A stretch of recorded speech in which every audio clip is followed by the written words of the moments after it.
तर नमस्कार शेतकरी मित्रांनो कालच्या व्हिडिओमध्ये आपण पाहिलं होतं की जी नवीन डीसीएच प्रणाली ई पीक पाहणी करण्याची आहे तर ती कशा पद्धतीने सहाय्यकाच्या मार्फत राबवली जाणार आहे याबाबत कालच्या व्हिडिओमध्ये आपण संपूर्ण माहिती पाहिली। या व्हिडिओच्या माध्यमातून आपण पाहणार आहोत तुम्हालाही जरी स्वतःला सहाय्यक म्हणून नोंदणी करायची असेल ई पीक पाहणी करण्यासाठी तर ती तुम्ही कशी करू शकता तुमच्या मोबाईलमधून ते अगदी स्टेप टू स्टेप तुम्हाला सांगणार आहे। त्यासाठी व्हिडिओ शेवटपर्यंत बघा। शेतकरी मित्रांनो तुम्हाला माहिती की या वर्षापासून सहाय्यकांच्या मार्फत आता तुमची ई पीक पाहणी केली जाणार आहे। त्यामुळे बऱ्याच ज्या ई पीक पाहणी करताना चुका होत होत्या तर त्या चुका टाळल्या जातील असं राज्य सरकारचं म्हणणं आहे।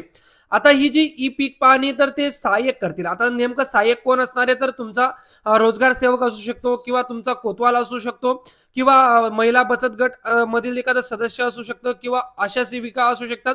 तर याच्यापैकी एखादा सहाय्यक तुमच्या गावाची ई पीक पाहणी करणार आहे। परंतु तुमच्या गावाला जरी सहाय्यक नसेल तर तुम्ही स्वतः सहाय्यक म्हणून कशी नोंदणी करू शकता तर तुम्हाला या ऑफिशियल पोर्टलवर येऊन लागायचंय।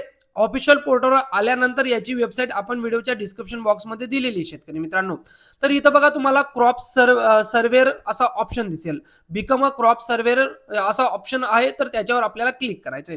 याच्यावर क्लिक केल्यानंतर इथं तुमची पर्सनल डिटेल्स तुम्हाला टाकायची। इथं तुमचं पहिलं नाव, त्यानंतर शेवटचं नाव, त्यानंतर तुमचा आधार नंबर, नंतर आधार व्हेरिफिकेशन करून घ्या, त्यानंतर तुमचा ईमेल आयडी टाकायचा इथं, त्यानंतर तुमचा मोबाईल नंबर टाका, त्यानंतर तुमचा परमनंट ॲड्रेस टाका, त्यानंतर तुमचा सेकंड ॲड्रेस टाका, त्यानंतर तुमचा पिन कोड टाका, त्यानंतर तुमचं जे स्टेट येतं स्टेट टाका, त्यानंतर तुमचं डिस्ट्रिक्ट टाका, त्यानंतर तुमचा तालुका टाका, त्यानंतर तुमचं गाव टाका। तर अशी डिटेल्स तुम्हाला टाकून घ्यायची आणि तुमचे मोबाईलचा ओटीपी, ईमेलचा ओटीपी हे व्हेरिफिकेशन इथं ओटीपी व्हेरिफिकेशनच्या जागेवर व्हेरिफिकेशन करून घ्यायचे शेतकरी मित्रांनो।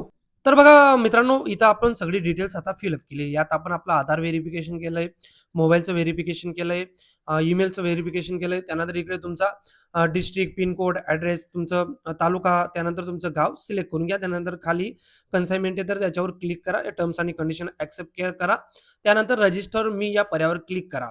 मित्रांनो इथं तुम्हाला ईमेल व्हेरिफिकेशनचा जरी प्रॉब्लेम येत असेल, जो तुमच्या मोबाईलवर ओटीपी आला असेल, जो तुमचा मोबाईल व्हेरिफिकेशनसाठी ओटीपी आला असेल तो ओटीपी टाका, तुमचं ईमेल व्हेरिफिकेशन होईल मित्रांनो।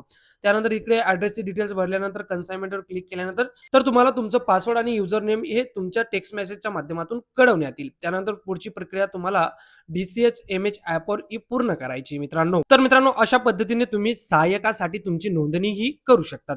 त्यानंतर जी पुढची प्रक्रिया आहे तर ती पुढची प्रक्रिया तुम्ही डीसीएच जे एमएच ॲप आहे नवीन तर त्याच्यावर हे जे पासवर्ड आणि युजर नेम आहे तर ते वापरून ओटीपी व्हेरिफिकेशन करून बाकी जी गोष्टी तर त्या तुम्ही तिथं सेटअप करू शकतात। त्यानंतर ॲडमिनिस्ट्रेटिव्ह कडून तुम्हाला ज्या पुढच्या गोष्टी तर त्या तिथं कळवण्यात येतील। तर अशा पद्धतीने तुम्हीही तुमच्या गावाचा सहाय्यक बनू शकतात आणि जी ई पीक पाहणी तर ती ई पीक पाहणी करून काही मानधन तुम्ही कमवू शकता मित्रांनो। काही अडचण येत असेल तर बिंदास व्हिडिओच्या कमेंट बॉक्समध्ये कमेंट करा, नक्कीच रिप्लाय करेल। भेटूया पुन्हा अशाच एका नवीन व्हिडिओमध्ये।